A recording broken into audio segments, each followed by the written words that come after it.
J'ai toujours opté pour un gouvernement d'union nationale pour qu'on puisse permettre à toute la classe politique et à la classe et à la société civile de s'impliquer dans nos constitutions et de travailler là-dessus pour donner au peuple congolais la meilleure constitution qui soit. Et moi, des fois, je vois des personnes qui n'ont pas une grande culture, mais quand je le vois s'attarder sur ce que j'écris, je me dis, oh mon Dieu, cette personne-là est intelligente. Mais aujourd'hui, nous avons des parents qui préfèrent plus envoyer leurs enfants faire du football parce qu'ils trouvent que bon, c'est de l'argent facile, c'est rapide, mais ils oublient de les instruire, de les initier, par exemple, à la lecture et à l'écriture. Si on remarque très bien, on va constater que dans notre communauté, la plupart des gens ne savent pas lire. Les gens ont fait de l'argent un dieu sur terre. Et surtout dans nos communautés où, pour eux, réussir, c'est d'amasser beaucoup d'argent. Les gens instruits qui n'ont pas eu la chance d'avoir beaucoup d'argent, on ne les considère même pas. Et aujourd'hui, quoi? Tout le monde rêve de voir son enfant devenir joueur, avoir beaucoup d'argent, il peut se permettre. Oui, on se limite. C'est ça qui est désolant. C'est-à-dire, on refuse de voir là où on peut tirer profit de pas mal de choses que pour aller vite s'enrichir. Parce qu'il y a des gens qui sont vraiment instruits, mais qui volent aussi. Mais là, on rentre... J'aimerais qu'on reste sur notre thème. Je suis d'accord. On a eu des enfants ici, et que les enfants nous ressemblent, viennent à faire les mêmes petits travaux qu'on fait. Il faut donner à nos enfants une chance, parce que c'est eux l'avenir. Mais quand je vois certains parents qui sont jaloux de leurs enfants, comme ce que fut le papa de Marvin Gaye jusqu'à le tuer, et c'est pas normal. Une langue peut créer une barrière. Ne pas savoir écrire peut créer un handicap. Un handicap sérieux. Donc ça peut créer un handicap, tu seras complexé à vie. C'est pour ça que vous remarquerez qu'il y a des gens, il arrive quelque part où tout le monde est en train de discuter, d'échanger. Lui, il ne parle pas. Il n'est pas timide. Il est limité par les connaissances. Il est limité par l'écriture. Est-ce que tu comprends? Il faut apprendre à aimer ce qui nous apporte l'instruction. Car de l'instruction dépend notre intelligence. Et de notre intelligence dépend notre compréhension parce qu'elle met en exergue ce que nous sommes au fond. Nalia na ba mbisi na ba restaurant belé na ye na Mambo Galaxy na kuti poisson tala mbisi pe ya mwana te haza minere te haza mukolo ndoboko liango familial botondi mbisi basangisa na crevette kaka ya mbisi basangisi na makemba basangisi na poivron basangisi na céleri basangisi na pomme de terre basangisi na munganza donc mbisi azu vitamine bazali susu na ngulu bazali susu makayabu brochette oto bengi kamundele mayebo ndo biloko nyonso mboka pa Galaxy Mambo tozolia c'est Mambo Galaxy azosala pana bana mboka yango wana congolais pona esika oyo kolela or ke ba congolais toyebani osali 6 mois bobundi na propriétaire tie musapena liso mais Galaxy Mambo 8 ans quel restaurant et ça musicate. Au numéro 137, rue André Carman, à Aubervilliers, composez vite les 07 53 28 89 07. Galaxy Mambo, c'est du waouh.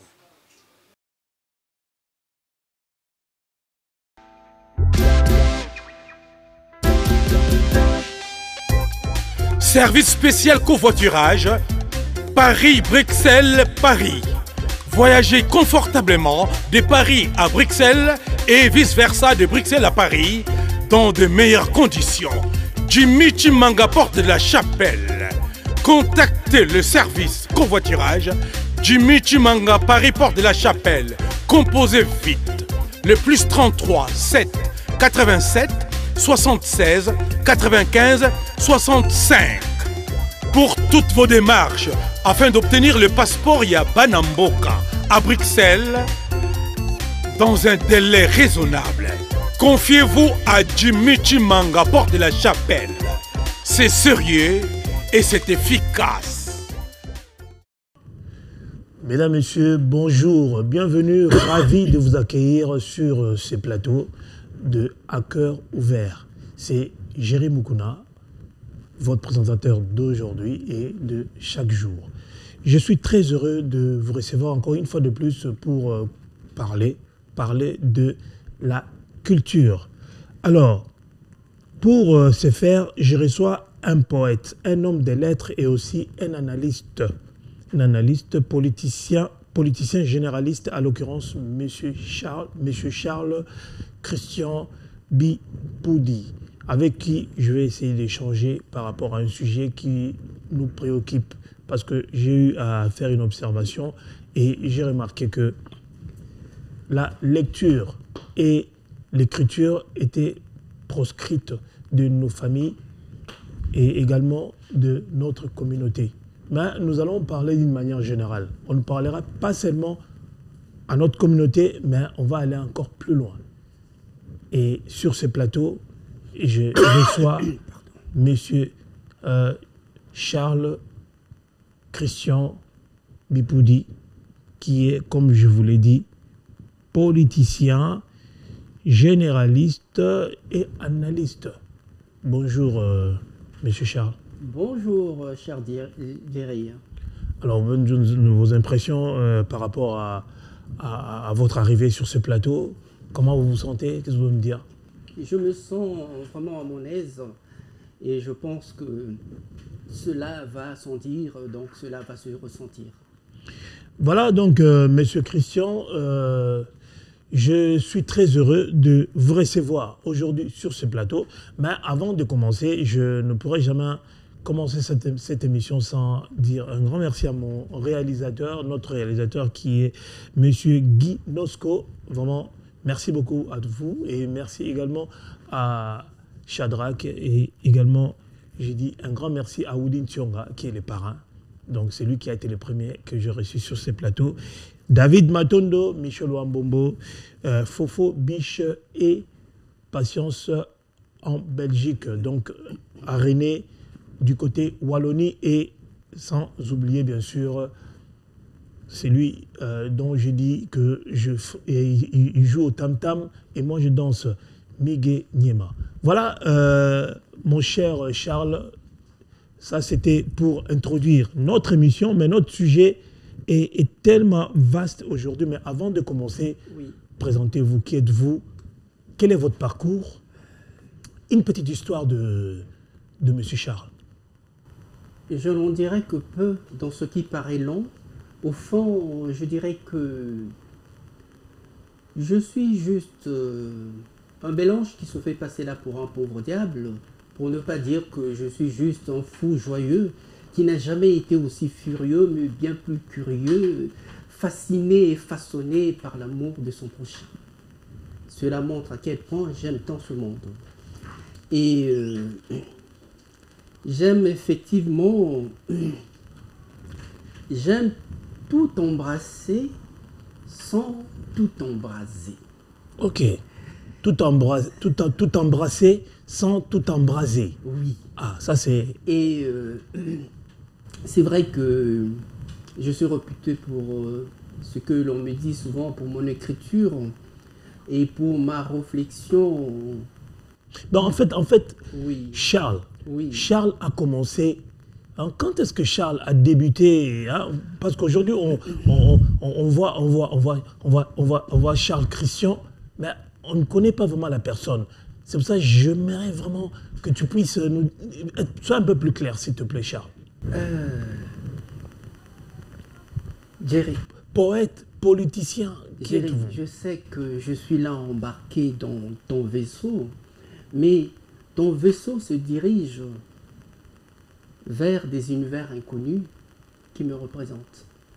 Je pense que ce que je suis devenu, c'est sans doute le fait de mon premier biberon qui m'a été donné par ma mère. Mhm. Et voilà que je me suis tombé là, dans cette galaxie des lumières. Et c'est vrai que ce qui compte pour moi, qui a toujours compté dans mon plus jeune âge, c'est la réflexion. J'essayais toujours de comprendre ce que d'autres ne comprenaient pas. Mhm. Quelquefois, cela me perdait, au point de perdre mes parents. Là, c'était à quel âge? Très jeune. Cela a commencé, il paraît-il, que dès que j'avais commencé à marcher. Mhm. Oui. Et j'ai toujours été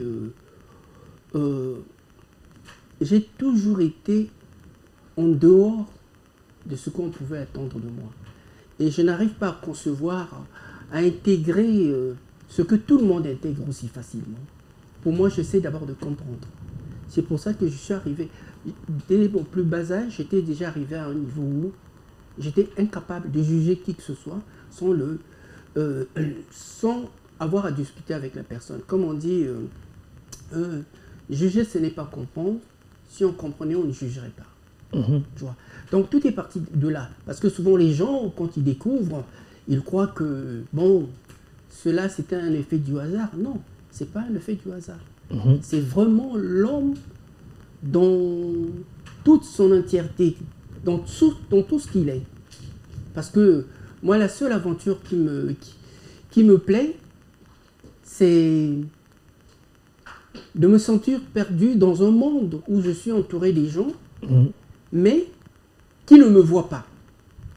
Et ce qu'ils voient de moi, c'est justement ma posture. Où êtes-vous né? Vous êtes né où? Vous êtes congolais? Je suis né au Congo. Je suis congolais. Ça, souvent, tellement congolais que, comme je dirais l'autre fois, mon père fut quand même un haut fonctionnaire. Mhm. Procureur général de la République, avocat général de la République, premier magistrat à l'auditorat militaire, colonel de son époque, qui répondait au nom de Paca. Au nom de... De Paca. Donc, C'est pas trop clair, hein. On n'a pas vraiment compris les noms. Paca. Paca, ok, Oui. voilà, Oui. Paca, oui. Ouais. Donc, les gens, et j'ai été élevé par mon oncle qui s'appelle Monsieur Koutoula, Mhm. Koutoula Mouelo, Voilà.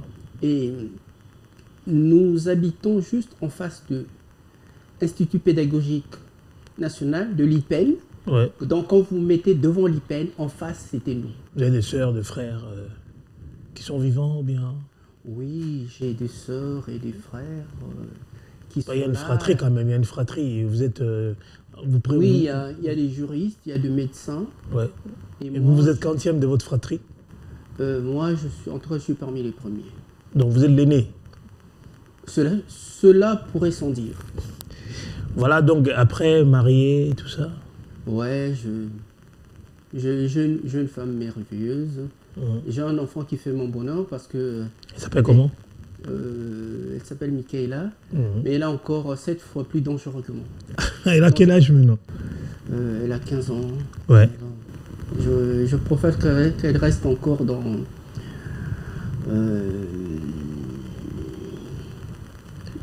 qu'elle ne se fasse pas encore entendre.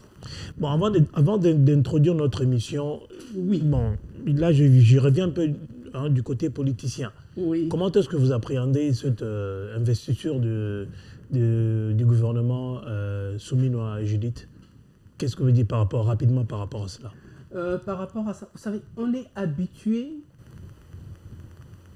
à voir les mêmes politiciens qui arrivent avec tant de promesses, mais une fois dans l'action, on ne se retrouve plus. Et ce que moi j'en ai dit, c'est que je n'attends pas voir, parce que nous avons longuement attendu voir de nos politiciens, Et ils ont toujours fait les remakes de l'histoire, donc les mêmes choses. Et là, moi, ce que je demande, c'est qu'ils soient en phase avec notre société. Et ça, je l'avais demandé dès la première fois que Tshisekedi était devenu président. La première chose que j'avais demandé, et je ne cesse de le demander jusqu'à ce jour, c'est qu'ils mettent en place un gouvernement d'union nationale pour essayer de rassembler les Congolais et donner une véritable impulsion à la conscience. Donc vous donnez une chance à ce gouvernement où vous pensez que cela finirait toujours en queue de poisson comme d'habitude? Ils nous ont tellement habitués à cela. Donc je suis tenté plus de voir les choses de ce côté-là. Mais ce que je demande, parce que moi, ce qui me plairait vraiment, c'est par ce temps de crise que nous traversons depuis pas mal de temps, il faudra que les politiciens viennent avec des solutions. J'ai toujours opté pour un gouvernement d'union nationale pour qu'on puisse permettre à toute la classe politique et à la classe et à la société civile de s'impliquer dans nos constitutions et de travailler là-dessus pour donner au peuple congolais la meilleure constitution qui soit. Mais apparemment, je n'ai toujours pas été entendu. Et aujourd'hui, fort est de constater que les idées que moi j'évoque, que j'avance, nous voyons qu'ici on les reprend facilement dans les gouvernements. Et même des pistes que je donne. Oui, ça, c'est là où je me dis, bon, d'accord, peut-être qu'il y a quelque chose qui cloche chez moi, mais comment ils n'arrivent pas à voir ce que moi je perçois.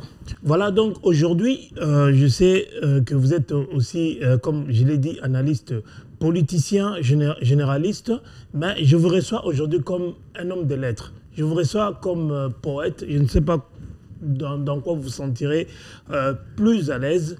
Et c'est ainsi que je vous demande, je vous pose la question de savoir d'où vous vient cette passion pour les lettres. Ah, passion pour les lettres. Tu sais, mon très cher Jerry, souvent les grands penseurs, les grands écrivains, c'est des personnes qui ont beaucoup souffert dans leur vie. Mais une souffrance à peine perspective. Et c'est ces souffrances-là, pour ne pas devenir un homme frustré et gris, et nous essayons de faire de nos histoires les meilleures expériences qui soient pour que d'autres en profitent. Moi, dans ma douleur, je peux la transformer en un moment joyeux. Mais simplement pourquoi? Parce que je ne veux pas partager cette douleur-là à tout le monde, mais je veux l'écrire de telle sorte que tout un chacun s'y retrouve. Et par là, j'essaie de tenir tout le monde en haleine et de leur dire, bon, d'accord, s'ils ont apprécié, non, prochainement, quand je vais balancer, ils voudront aller voir et ça devient comme ça une drogue. Hein? Et les gens se disent, bah, on verra la prochaine épisode de choses comme ça. Là. Parce que j'aime l'homme qui a tant souffert, mais apporte à autrui ce qu'il a de meilleur, qu'autrui ne voit plus que cet homme a souffert, mais se dit, mon Dieu, quelle imagination. Et là, nous sommes dans quoi? Dans la poésie? Tu peux expliquer ce que tu es en train de dire là? On est entre les deux. On est, au fond... C'est la pensée. Personnellement, ce sont les autres qui me font comprendre que j'étais un poète. Mais moi, je suis juste celui que je suis, un penseur, quelqu'un de bien plus curieux. Mais d'où vous vient cette passion-là? La passion, moi je pense que c'est...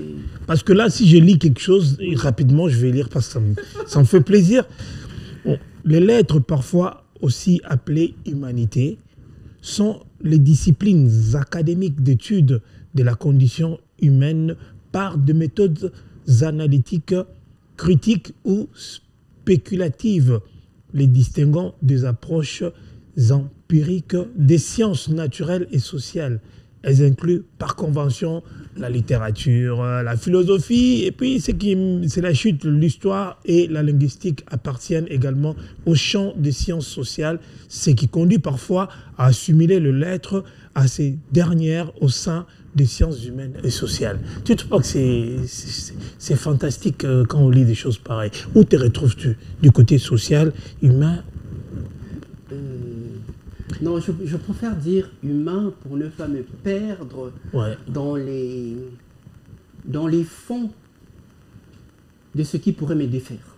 Et cela m'amène maintenant à entrer dans les vifs de notre sujet. Parce que là, j'ai fait un constat, j'ai fait une observation et je me suis dit qu'il était impérativement important qu'on puisse parler de la lecture et de l'écriture. Et tu trouves que c'est important? Non, mais c'est vraiment important parce que, tu sais, c'est une personne qui sait lire, maîtrise la lecture. C'est une personne qui s'instruit sans autant le savoir, mais découvre des choses qu'il n'aurait pas pu découvrir auparavant. Et ne s'en tient qu'à ce qu'on lui a dit et non à ce qu'il a découvert. La lecture est une sorte d'ouverture d'esprit qui nous entraîne dans des univers qu'on n'aurait sans doute pas imaginés. Il faut qu'à un moment donné que l'esprit de l'homme s'évade pour qu'il envisage autre chose que ce qu'on lui propose. Vous savez, dans la vie, la société a ses règles. Les règles sont là pour être respectées. Mais la société a ses règles. Cela ne doit pas nous arrêter qu'à ces règles-là. Parce on dit aussi que, par exemple, quand on dit de loi, il y a un penseur de Lumière qui disait que les lois sont comme les proverbes, on en trouve toujours une qui justifie la violation de l'autre. C'est comme ça que la société évolue. Donc, il faut savoir adapter les règles par rapport aux époques et les lois aussi par rapport à un environnement et aussi à l'époque. On ne doit pas s'en tenir que « Oh, on nous avait dit ceci ». Non, il faut évoluer. C'est ça qu'on appelle l'évolution. L'évolution ne stagne pas, mais l'évolution... Mais quand l'évolution devient du rétropédalage, là on s'est dit, là il y a un problème. Donc il faut apprendre à donner. Il faut apprendre à faire aimer les gens, les lettres. Et s'il faut dissocier les deux, la lecture de l'écriture, qu'est-ce que tu peux dire? Parce qu'en ce moment, nous parlons à cœur ouvert. J'aimerais que tu puisses faire ressortir tout ce que tu connais par rapport à tes connaissances. Parce qu'aujourd'hui, on a remarqué que, surtout dans notre communauté en particulier, mais généralement, quand on essaie de parcourir même ces pays, on remarquera qu'il y a beaucoup de personnes qui parlent, mais qui parlent mal. Oui. Ou qui écrivent, et écrivent très mal. Je peux dissocier les deux en ce sens que, déjà, se retrouver dans l'écriture, ça veut dire qu'on a découvert les lettres. Et les lettres nous ont permis d'ajuster notre pensée comme on l'entend. Donc ça devient presque un instrument de mesure moins barbare. Alors que lire, il y a des gens qui lisent, mais qui n'ont pas le temps de penser. Mais celui qui écrit, il pense à ce qu'il écrit. C'est pour ça que je t'appelle. Il y avait un nom que je t'ai appelé par un nom là. Monsieur Connaissance. Voilà. Christian, continue, je t'écoute. Oui. Donc, pour ne citer qu'une pensée d'un penseur que j'aimais bien, je me rappelle, si ce n'était pas Paulman, qui disait que écris ce que tu veux dans l'ivresse, mais quand tu te relis, sois à jeun. Ouais. Tu vois. Donc, il y a... Tu peux expliquer? Non, mais tu sais, quand on est porté par une passion, ou soit quand on est sourd, on peut dire tout ce qu'on veut. Mais quand si, aujourd'hui, comme on a des téléphones portables, il y a des gens qui t'avaient filmé. Quand ils vont te montrer, tu dis, oh mon Dieu, c'est ce que j'avais dit. Tu vois? Donc, tu as du mal à croire. Mais dis-moi, Christian, Oui. le fait de ne pas savoir lire Oui. et écrire peut créer une forme de complexe d'infériorité dans un être humain? Oui, surtout de nos jours actuels. Parce que... Homme ou femme. Donc, quand quelqu'un n'est pas assez instruit, et cela peut influencer sur son caractère. Et bien sûr, parce que ça rend certaines personnes colériques. Et moi, des fois, je vois des personnes qui n'ont pas une grande culture, mais quand je le vois s'attarder sur ce que j'écris, je me dis, oh mon Dieu, cette personne-là est intelligente. Mais la personne est intelligente, je l'ignore. Parce qu'on ne lui a pas donné l'outil nécessaire pour mettre en exergue ce à quoi il pense. N'oublie pas qu'à l'époque, nos anciens et même de nos jours, ont trouvé des sages, des gens qui n'avaient jamais lu. Ils étaient sages, pourquoi? Parce qu'ils savaient faire le rendu de leur expérience. Comme je dis toujours que l'expérience est une lanterne qui n'éclaire que celui qui la porte. Et ces gens-là sont intelligents. Et combien de fois, s'ils savaient écrire, qu'est-ce qu'ils n'auraient pas fait? Aujourd'hui, on voit des génies, des gens qui n'ont jamais eu de bagage intellectuel, mais ils sont capables de se concentrer quelque chose et donner corps à quelque chose qui nous émerveille tous. Ça aussi, c'est une forme d'intelligence. Mais, vu les normes actuelles qui nous permettent d'aller loin dans nos connaissances, nous permettent de le mettre aussi en exergue, c'est vrai que si on manie bien les lettres, puisqu'on pense déjà, ça serait mieux. Mais il faut aussi remarquer aussi aujourd'hui, il y a des gens, soi-disant instruits, il y a des gens qui ont amassé des diplômes, mais quand on les voit réagir, on se dit, mais est-ce que vraiment celui-là, il était à l'école? Est-ce que ces diplômes-là leur appartiennent? Ben, la preuve en est. Oui, c'est ça qu'on se pose la question, parce qu'on voit qu'il y a c'est la nuit et le jour. Mais bien sûr, oui. Et c'est ça qui fait mal. Parce qu'il y a des gens qui se pavanent à avoir des diplômes, mais quand on les voit sur le terrain, on dit, mais de lui, on attendait beaucoup. Mais il n'a aucune conscience. Pour lui, c'est d'être là, qu'on parle de lui, qu'il se pavane parce qu'il a ceci. Tu sais, quand quelqu'un a beaucoup d'argent, surtout dans nos pays, peu importe là où il a trouvé, surtout quand ce sont les gens s'abaissent. Et moi, ça, je refuse. Je ne peux pas accepter que l'intelligence se baisse face à la bêtise.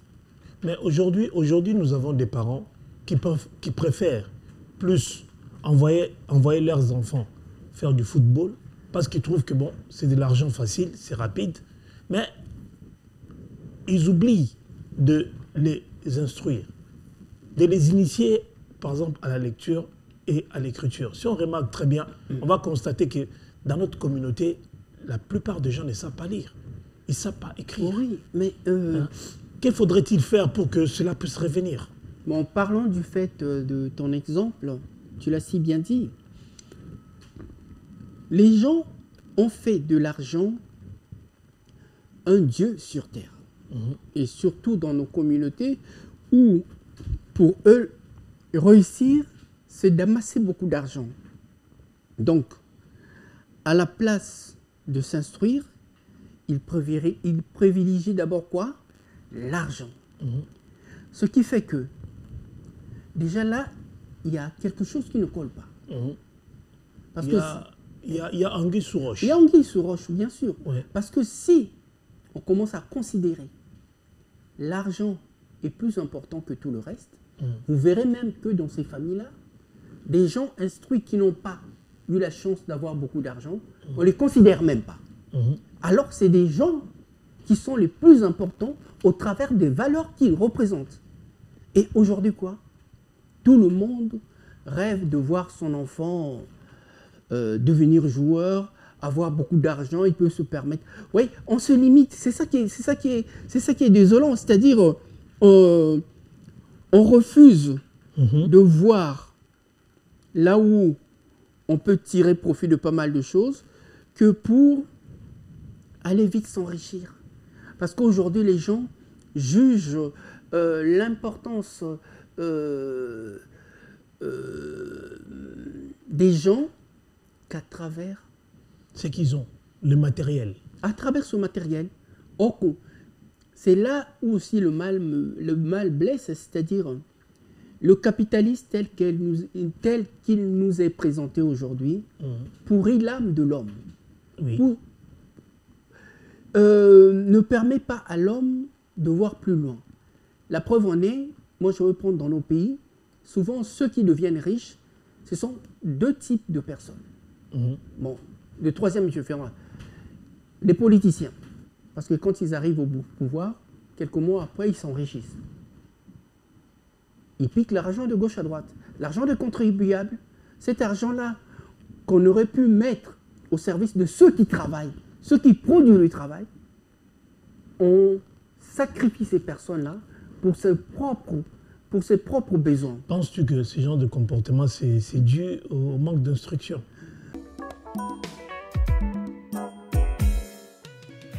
ON Multiservice, organisation Ngozulu, avec l'artiste peintre Gozen Matuidi. Pour vos services de décoration intérieure et bricolage, tous travaux de peinture, papier peint, enduit, parquet, carrelage, électricité, plomberie, montage de meubles de cuisine et plateaux télévisés, contactez Gozen Matuidi. Service designer, tableau de peinture, portrait, création de logotypes personnalisés, service sérigraphie et autres. Un seul contact. Les 07 58 58 10 72. Le travail professionnel dans le strict respect des règles de l'art. Avec l'artiste peintre Gozen Matuidi, le pro.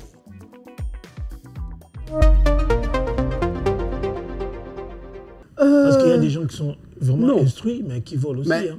Mais là, on rentre... J'aimerais qu'on reste sur notre thème. Je suis d'accord. Mais là, c'est là que le bas blesse. Parce que être instruit, ça veut dire quelqu'un qui a amassé une certaine connaissance dont on attend le rendu. Mais cette personne, soi-disant instruite, mais se permet de mettre en évidence ce qui va à l'encontre des valeurs. Et pour moi, cette personne n'est pas instruite. Cette personne, c'est une méchante personne qui ne veut pas voir la société évoluer, qui ne veut pas voir les autres se réjouir de leur travail. Mais aujourd'hui, par rapport à cette personne qui a eu accès à une certaine richesse facilement, mais qui n'est pas instruit, qui ne sait ni lire, ni écrire, qu'est-ce que tu peux dire? Quel constat tu peux faire par rapport à cela? Mais qu'est-ce qu'une telle personne peut apporter de mieux? Si ce n'est que de vouloir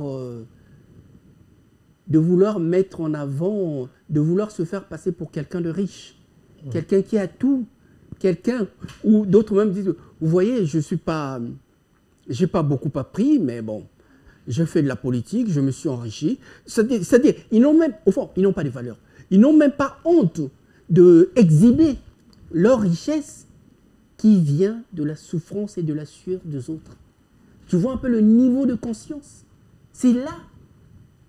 Parce que avoir une conscience, c'est penser à autrui. Avoir une conscience, c'est dire, mais je ne dois pas faire à autrui ce que je n'accepterai pas que l'on me fasse. Tu vois. Voilà, chers téléspectateurs, là, je suis sur ce plateau avec Charles Christian, qui est, comme je vous l'avais dit, un analyste politicien. Hein. Voilà, je le reçois sur ce plateau aujourd'hui pour parler, comme je vous l'ai dit, de la valeur de l'instruction par la lecture et l'écriture. Donc, c'est dans notre émission à cœur ouvert. Donc, il est en train de parler sans embâche, il parle sans rien cacher, il vous dit réellement ce qu'il est en train de penser. Parce que, bon, on estime que c'est tout à fait normal qu'on puisse parler de cela pour faire revenir la conscience de père et de mère. Christian, est-ce que le fait d'avoir quitté nos nations pour émigrer à l'étranger a influencé notre culture? En tout cas, dans d'autres communautés, je vois que cela... Quand tu regardes, quand tu constates, quand tu vois tes frères... Mais je vais faire juste une comparaison.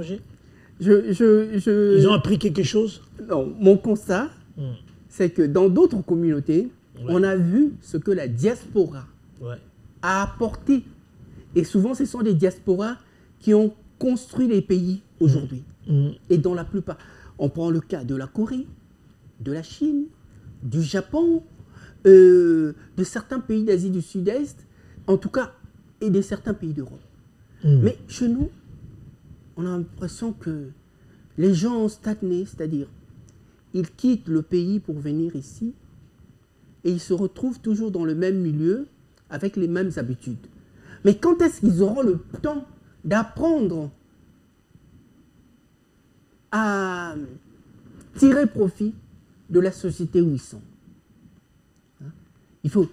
Mais celui qui voyage, qui va au loin, c'est celui qui vient avec les richesses. Mais chez nous, ce n'est pas ça. Chez nous, on a l'impression que les gens sont restés dans leur circuit fermé.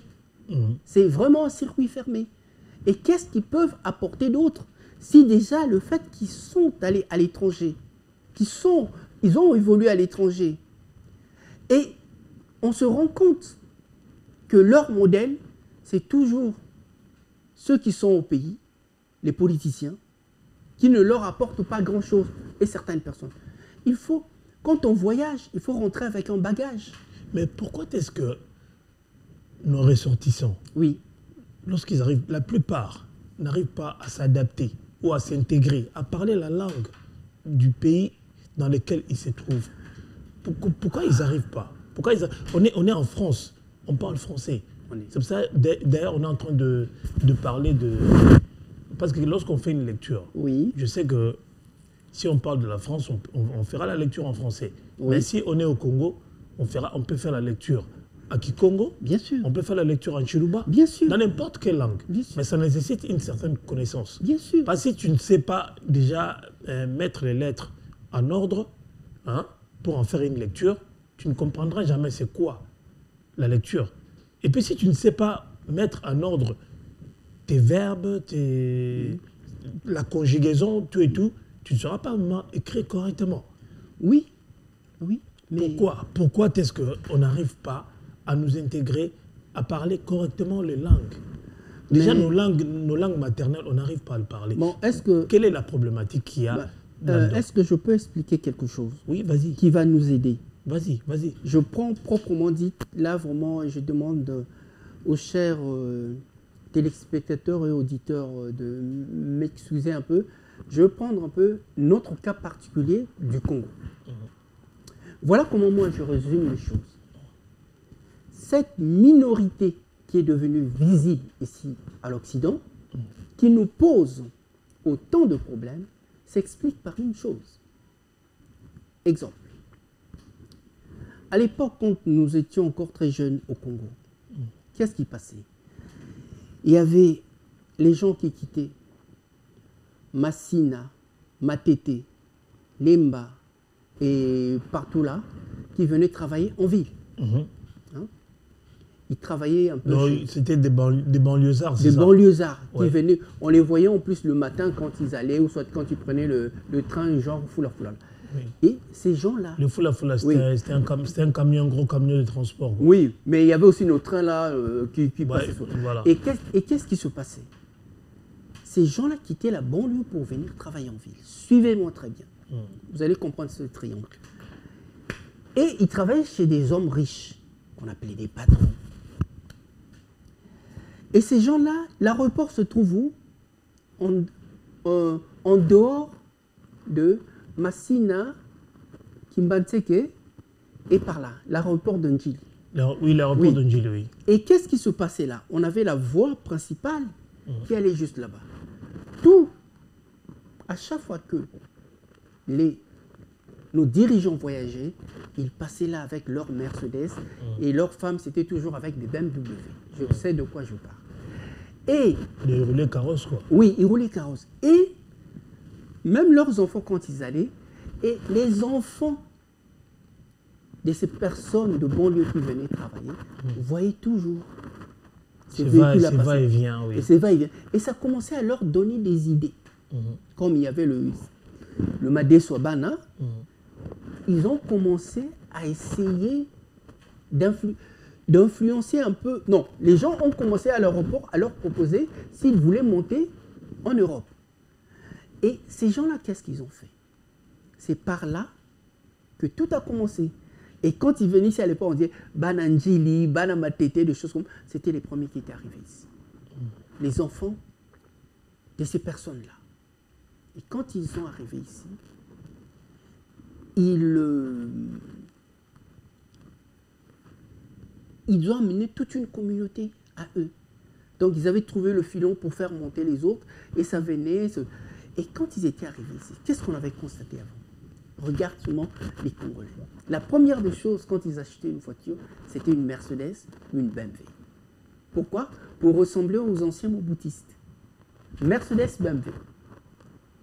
Et quand ils avaient l'occasion de retourner au pays pour montrer qu'ils avaient réussi, et c'est ça qu'ils mettaient en avant. Et c'est ceux-là, quand ils sont venus, le souci pour eux, ce n'était pas l'instruction. C'était qu'on puisse voir qu'eux aussi, ils ont réussi. Et quand ils commençaient à construire, avoir des grosses télés, des choses comme ça. Et c'est là que tout est parti. Et ces communautés-là sont devenues de plus en plus influentes qu'ils sont devenus majoritaires. Quels sont les avantages de bien lire et écrire? Qu'est-ce que ça donne à un être humain? Tu peux donner des avantages, tu peux donner envie à une personne qui nous regarde maintenant de commencer à mieux lire, d'apprendre à mieux lire et écrire. Donc, essaie un peu de faire ressortir cette importance-là de la lecture et de l'écriture. Moi, je pense que nous avons tout à gagner à apprendre à écrire. En ce sens que je veux... Avant, là même, je viendrai à une chose que... Tu sais, quand on maîtrise une langue, c'est toute une culture qu'on maîtrise. On a le pouvoir. Oui. Quand on maîtrise une langue, c'est qu'on maîtrise la culture de ce pays-là. Ok. Et quand on sent qu'on maîtrise la langue, on a aussitôt envie de maîtriser aussi l'écriture. Oui. Parce que l'écriture, ça nous permet de mettre en évidence nos pensées. Et des fois, il nous arrive d'envoyer des lettres, on reste avec le brouillon et on passe son temps à corriger le brouillon alors que la lettre était déjà partie. Oui. Tu vois, c'est déjà un plaisir. Oui. Tu dis, ah, j'aurais pu faire mieux. Pourquoi? Parce que tu maîtrises. De cette sensation de mieux écrire donne une certaine force à quelqu'un, une certaine notoriété. Oh, mais c'est l'une des plus belles des choses. Parce que savoir écrire, c'est comme une femme qui n'a jamais conduit, à qui l'on donne une opportunité, qui ne sait pas lire, d'apprendre à conduire pour accompagner ses enfants à l'école. Et la maman, quand elle arrive, elle dit, ah, moi aussi je conduis, il faut amener mes enfants à l'école. Et souvent, certains parents boudent, se rendent compte que la femme commence à être libre. Donc elle ne peut plus contrôler sa femme. Et ça, c'est des hommes qui n'aiment pas voir leur femme évoluer. Et ça, nous voyons ça à une époque, le cas de mamans maliennes, sénégalaises. Mais aujourd'hui, il faut les voir, tout ce qu'ils sont en train de faire. Et nous, au Congo, c'est ça aussi, c'est par là aussi on pêche.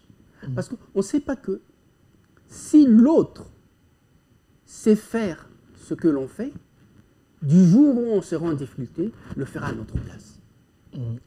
C'est cet amour qui nous manque. Tu vois? Donc, il est important. Il faut avoir la maîtrise. Quand tu as la maîtrise, c'est comme si tu venais de t'affranchir. Tu dis, enfin je suis libre. Enfin je suis libre. Mais il a fallu autant de temps. Parce que il faut toujours se prémunir du savoir en se disant, je sais des choses, mais je dois partager, je dois préparer quelqu'un pour que le jour où je ne serai pas là, qu'ils puissent continuer à perpétrer cette culture de savoir. C'est pour ça que souvent ici, il y a des familles régnantes qui ont des entreprises, mais tu vois, ces entreprises-là, c'était depuis 1800 et quelques, deux fois depuis 1900 et quelques, mais qui sont toujours opérationnels. Alors que chez nous, Toyoka Banambong, Banabatambong, des choses comme ça, là, mais du jour au lendemain. Mais quel est le constat que tu fais lorsque tu regardes toutes ces familles ici dans la diaspora congolaise, par exemple? Quel est le constat que tu fais? Qu'est-ce que tu peux dire pour conscientiser ce que nous regardons en ce moment, que ce soit des Congolais, des Camerounais, que ce soit donc, en fait les Africains en général et les Européens? Qu'est-ce que tu peux dire en tant que poète, en tant qu'un homme de lettres? Bon, en tout cas, le constat que j'en ai fait, surtout je le vois vraiment et c'est pour moi accablant. Je ne sais pas si c'est le constat d'un philosophe ou donc c'est désastreux. C'est désastreux, c'est-à-dire le temps de laisser nos enfants aller à l'école, certains parents, le week-end, amènent leurs enfants à l'église au lieu de les laisser à la maison pour ce déjour, pour travailler ce qu'ils ont fait à l'école, faire leurs devoirs. Comment voulez-vous que... Mais l'église, c'est dimanche. Non. C'est souvent le dimanche. C'est important. L'instruction est importante. Mais est-ce que tu penses que, après avoir fait ton constat, est-ce que tu penses que réellement, il faut qu'il y ait un réveil par rapport à un wake-up ou pas? Il faut qu'il y ait un réveil. Il est important ce réveil. Parce qu'aujourd'hui, par exemple, si nos enfants étaient suffisamment conscients de ce qu'ils sont, aujourd'hui, certains de nos enfants, on le verrait impliqués dans des associations ici et dans la politique, parce que nous sommes dans une société où nous apportons notre pierre à l'édifice. C'est-à-dire les enfants allaient briller par d'autres instructions. Les enfants les enfants seraient devenus des véritables contours incontournables, parce qu'ils apportent comment dirais-je, ils apportent un plus. N'oublie pas que là où un blanc réussit, quand le noir arrive là, c'est qu'il a fait 6 fois, voire 10 fois d'efforts pour arriver là. Pourquoi quand 10 fois ou 6 fois d'efforts, c'est 10 fois et 6 fois plus intelligent. Donc, à force de nous mettre les bâtons dans le roue, cela nous a fait de nous des esprits très subtils, très intelligents. Et je crois qu'aujourd'hui, ils sont en train de se rendre compte qu'on a fait de nous des êtres, en tout cas certains, des êtres éclairés, très instruits, et dont on ne peut se passer. Et ça, au fond, ça a été un handicap. Mais cet handicap est devenu un avantage. Et c'est cet avantage-là qui est en train aujourd'hui de créer de malentendus dans cette société. Ça, c'est une parole de philosophe. Tu sais, moi, je dirais que, attends, il y a une chose. Avec un philosophe, il ne faut pas de ne pas comprendre, il ne faut pas de ne pas comprendre, mais il faut craindre énormément de comprendre. C'est ça que moi, je qualifie un philosophe. Quelqu'un c'est-à-dire, il sait argumenter. C'est quelqu'un qui a la capacité de faire une incision dans ton esprit pour mettre une idée à lui. Mais une idée qui éclaire l'humanité. Et c'est cet effort-là que nous devons faire. Nous devons apprendre à nos parents ici d'être des parents responsables, de donner l'occasion à leurs enfants de parvenir à jouir d'une véritable autonomie intellectuelle. Pour que ces enfants-là, quand ils pensent parce que eux, ils les pensent. Ils ne pensent pas parce qu'ils étaient allés lire la Bible. Hein? C'est dit dans la Bible. C'est trop facile, ça. Il faut apprendre à ses enfants à penser. Bien écrit sur les téléphones LOL et MDR. C'est maintenant les Français d'aujourd'hui. Il faut. Vous savez, on vit au pays des Lumières. Malheureusement pour moi, des Lumières, j'en trouve peu. Et on me compte aujourd'hui parmi ces Lumières. Je me dis, bah, d'accord, les Lumières, c'est une idée. Mais moi, quand je parle aujourd'hui de pays de lumière, oui, cela n'en tient pas qu'à l'époque de lumière, mais cela en tient aussi à l'ouverture de l'esprit, à cet esprit clairvoyant, à cet esprit quand il parle à tout le monde. Je ne m'adresse pas à une communauté bien définie, mais à tout le monde. Ouais. Mais c'est vrai que notre communauté a un sérieux problème. Hein? C'est pas... Lequel? Quand la communauté, les gens ne se donnent pas la peine de suivre l'instruction de leurs enfants, de donner aux enfants le meilleur, de faire des sacrifices. La chance d'être meilleur. La chance d'être meilleur. Parce qu'on ne peut pas accepter qu'on a eu des enfants ici et que les enfants nous ressemblent, viennent à faire les mêmes petits travaux qu'on fait. Il faut donner à nos enfants une chance. Parce que c'est eux l'avenir. Mais quand je vois certains parents qui sont jaloux de leurs enfants, comme ce que fut le papa de Marvin Gaye jusqu'à le tuer, et c'est pas normal. On veut un monde meilleur. Donnons la chance à ces jeunes-là. Voilà, je rappelle aussi qu'il y a eu un grand footballeur qui s'est nommé Socrates, mais qui était médecin. Donc aujourd'hui, on ne peut pas, comme ça, comme ça, envoyer des enfants faire le football ou leur demander de devenir artistes musiciens sans qu'ils aient appris quelque chose. Parce qu'il y en a, lorsqu'ils sont en face des journalistes, ils ne savent même pas défendre leur métier. Non, on le voit, on voit. Oui, on vit en France, mais vous remarquerez qu'il y a des gens qui ont des difficultés, donc des difficultés sérieuses à s'exprimer ou à défendre ce qu'ils font. Non, mais parce qu'ils sont limités. Ils sont limités par la langue, il y a une barrière. Donc si tu ne sais pas parler une langue, tu ne peux pas communiquer. Mais avec tout l'argent qu'ils gagnent, la première des choses serait de... Oui, en fait, c'est qu'on voulait faire comprendre aux téléspectateurs, c'est qu'une langue peut créer une barrière. Ne pas savoir écrire peut créer un handicap. Un handicap sérieux. Donc ça peut créer un handicap, tu seras complexé à vie. C'est pour ça que vous remarquerez qu'il y a des gens, il arrive quelque part où tout le monde est en train de discuter, d'échanger, lui il ne parle pas. Il n'est pas timide, il est limité par les connaissances. Il est limité par l'écriture. Est-ce que tu comprends? Si, je comprends, mais tu sais, moi, deux fois, il m'arrivait de... Comment je pourrais dire? Il m'arrivait de fois de faire une immersion dans certaines communautés où je me faisais passer pour plus bête que je n'étais. Et quand j'entendais deux fois... Comme Socrate. Oui, quand j'entendais souvent ce que les gens disaient, de moi, sans autant me connaître, je me disais, mon Dieu, on a du travail à faire. Qu'est-ce qu'ils disaient de toi? Il me traitait de tous les noms. De quoi? Par exemple, il me dit, celui-là, il est complètement fou. Hein. Il croit que ce qu'il dit, tout le monde le comprend. Et donc, se moquer de la philosophie, c'est déjà philosopher. Se moquer d'un philosophe, c'est déjà apprécier ce qu'il fait. Voilà, je vous rappelle, chers amis, chers téléspectateurs, que j'ai reçu sur ce plateau, M.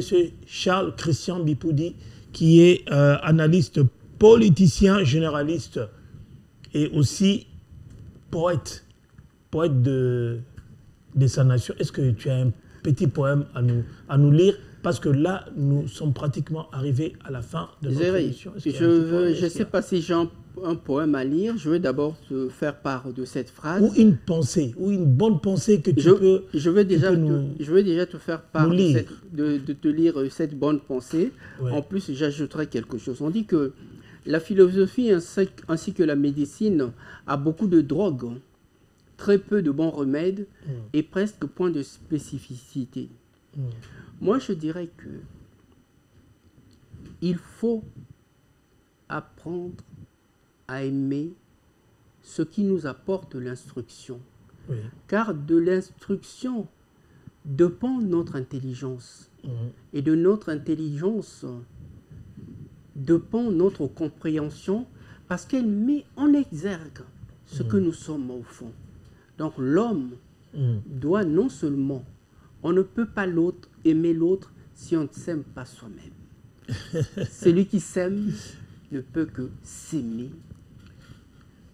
Tu sais quoi, Oui. à l'instar des Zemanga, je pense, Oui. un écrivain congolais, Oui. et d'autres écrivains. Il y a un écrivain qui a écrit Un croco à l'Ozi. Mais nous avons aussi un jeune qui s'appelle Archie Joseph Moukoko, qui a sorti un livre. C'était un jeune. Parce que lorsqu'on parle de l'écriture, le livre s'intitule Chronique quinoise. Ah, Donc ça veut il tout parle de Kinshasa, qui est une ville fabuleuse. C'est un jeune. Oui. Il s'était pris des écritures. Oui. Et moi, je sais que quelqu'un qui écrit vend. Un écrivain, c'est la richesse. Oui. Mais attends, Géry. On voit même ces livres-là maintenant là, qui est affiché. Chronique quinoise. Un penseur Mm. est celui... Je pense que ce serait ton mot de la fin. Un penseur, Mm.